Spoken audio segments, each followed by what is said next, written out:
because during 1942, as you know, the August freedom, the Quit India movement started. A lot of people think that it is a movement started by Gandhiji. That is why I would like to dwell on it. On August 8th, 1942, at a big meeting in Bombay, the Congress authorized Gandhiji to negotiate with the Viceroy one final time about when they will transfer power to India. And if the Viceroy or the government of India or Britain don't transfer power or say anything about it, there should be a final movement. And what shape that movement will take, Gandhiji was authorized to decide. So he had not yet done anything about that movement. But that night they were all arrested. On the night of August 8th, morning of 9th, around 2 a.m. or so, Gandhi, Nehru, Patel, Rajendra Prasad, Kripalani, like that, all the Congress senior leaders. By then there was a difference of opinion between Rajagopalachari and the rest of the Congress. Rajagopalachari felt that when Britain is in a life and death struggle against Germany, it is unfair on the part of Indian leaders to agitate. So he dissociated himself from the in those days. So he never participated in the night. He was quite free. He used to roam around Madras. We used to see him in the beach regularly every day and so on. Anyway, all the other leaders were put in jail. But the news did not trickle for 4 or 5 days. And there were very wild rumors that Gandhiji was taken away to Uganda and shot. There were rumors like that. And nobody knew where Nehru and the rest of them were taken away. But I think around 14th August, the government announced that Gandhiji has been arrested and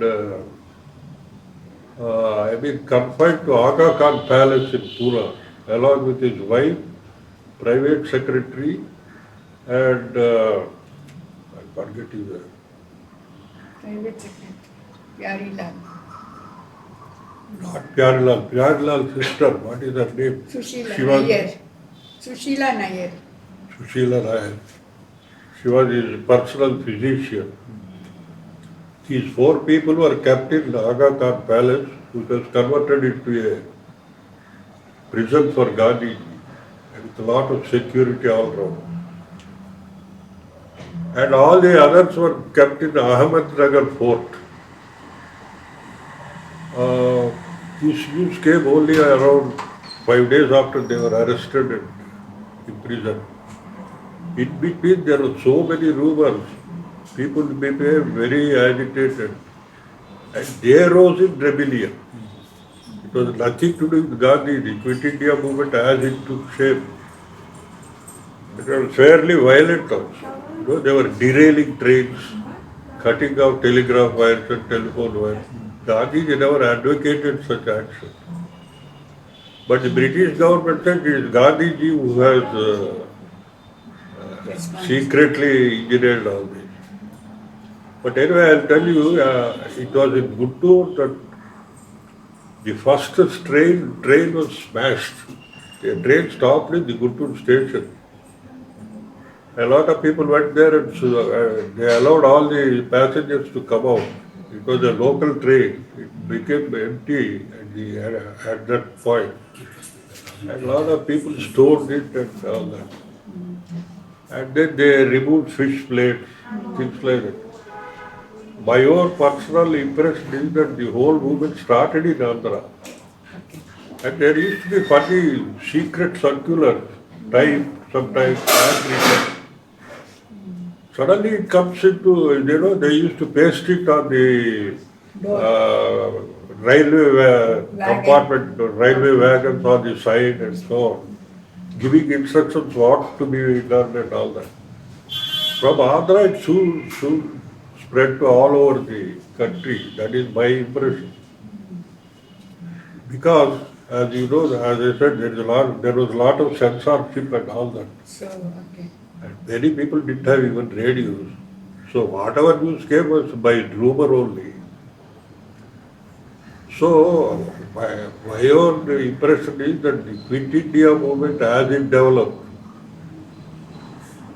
did not have anything to do with Gandhiji except that it happened after he was arrested. And there were very wild rumors, as I told you, that somebody said he was shot in Bombay itself. Some other people at least took him to Uganda. In those days, again, we had this problem. On 14th August, we met students because official news had come about the arrest of all these people. Then we had to decide what to do. So immediately everybody said we should strike one. I used to be, as I told you, I was also an active man in those days as a student. I strongly opposed the strike, saying we have struck work twice in the last 3 years. When Nehru was arrested, when Rabindranath Tagore died also, we struck work. And each time the fellows who struck work had to give an apology letter, and they gave the apology and came back to the class. I said, this is not a way to, if you think what you are doing is right, you should be able to stand up and say, I am not sorry for what I have done. But this idea that you strike work for a few days and then come back saying, I am sorry, it is not right. If you are likely to give an apology letter, I oppose even striking in the first place. Then one or two fellows got up and said, no, nothing doing, we must strike work, we will not give apologies.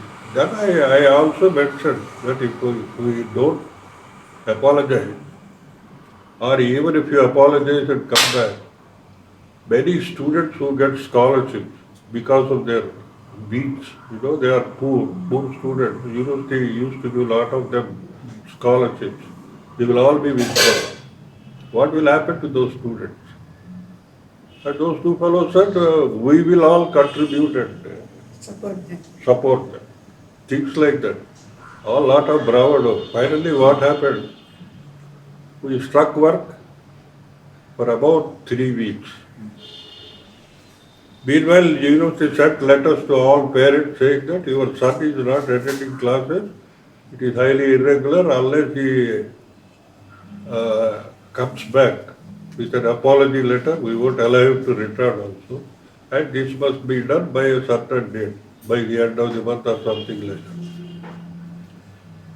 that. I did not give the apology letter for a long time.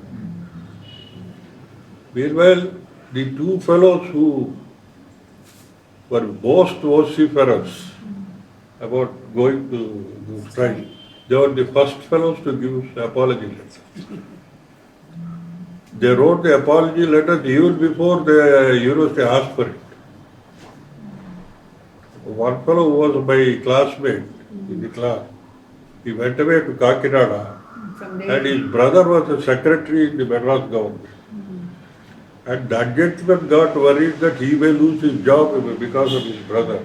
So he wrote to the Vice Chancellor saying, my brother has been forced to strike work and things like that. And he apologized. He also attached a letter from his brother apologizing. And my father, being a professor in the university, he came to know about all these things. He told me. He told me that out of 830 students, 800 students have already given apology letters. Only 30 are not doing. You know who those 30 were? Those 30 were people from Nellore. Okay, they had this. And they were following my leadership.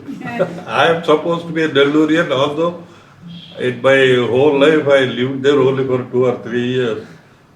They were following my lead. So they were waiting for me to tell them what to do. So around the last day of the ultimatum, my father told me, until then he never spoke to me about the strike or anything. He told me 800 fellows have already given their apology letter. Only you 30 fellows are not giving the apology letter. What do you think you will achieve by, they will send you out to the university. So why don't you give the apology letter? All right, when he told me, I did not say no. I also gave the apology letter, but to this day I regret that I had to do it. I don't like to give an apology letter when I have taken action of without a thought. That is what I told them in the beginning. But I have to give the apology letter. I asked all the other 30 fellows also to follow me.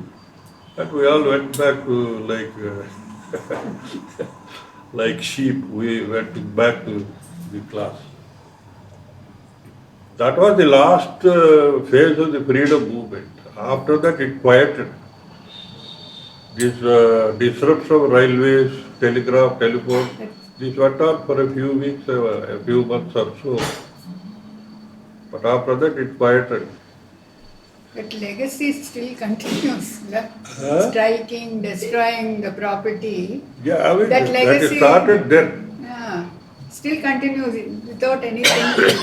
People think government property should be. Assuming that Gandhiji was the responsible for that sort of movement, these days the people do it and refer to the Quit India movement. Yeah, that's not. But that is why I want to make it very clear. And Gandhi himself condemned the whole thing. Gandhiji was not a man who ever spoke. For example, Anna Hazare says Parliament is full of murderers, dacoits and so on. Gandhiji never used such words against his worst enemies any time.